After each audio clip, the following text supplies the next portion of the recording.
বন্ধুরা, তোমরা এখানে দুটি বাচ্চাকে দেখতে পাচ্ছ এবং বাচ্চা দুটির মাকে দেখতে পাচ্ছ। আর আজকের প্রশ্নটি হলো তোমাদের কাছে, এখানের মধ্যে কোন বাচ্চাটির মা বেশি রাগী? তোমরা ভালো করে ছবিটি দেখো আর আমি তোমাদের ভাবার জন্য কিছুক্ষণ সময় দিচ্ছি।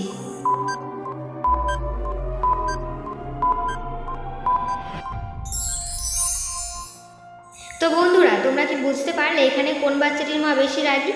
যদি বুঝে থাকো তাহলে ঝটপট কমেন্টে জানিয়ে ফেলো। আর যারা এখনও বুঝতে পারোনি তাদেরকে আমি উত্তরটা ভিডিওর শেষে বলে দিচ্ছি। কিন্তু তার আগে আমার এই ভিডিওটা যদি তোমাদের ভালো লেগে থাকে তাহলে প্লিজ ভিডিওটাতে একটা লাইক দিয়ে চ্যানেলটা এক্ষুনি সাবস্ক্রাইব করে নাও আরও এরকম ধরনের মজার মজার ভিডিও পেতে। তো বন্ধুরা, এখানে সঠিক উত্তরটি হলো বি নম্বর বাচ্চাটির মা বেশি রাগী। কারণ তোমরা একটু ভালোভাবে খেয়াল করো, এ নম্বর বাচ্চাটির মা তার বাচ্চার সাথে খেলা করছে আর বি নম্বর বাচ্চাটির মা খুব রেগে আছে। সেই বাচ্চাটি হাসছে কিন্তু তার মা তার সত্ত্বেও রেগে রয়েছে এবং রেগে গিয়ে তার চোখগুলি লাল লাল হয়ে গেছে।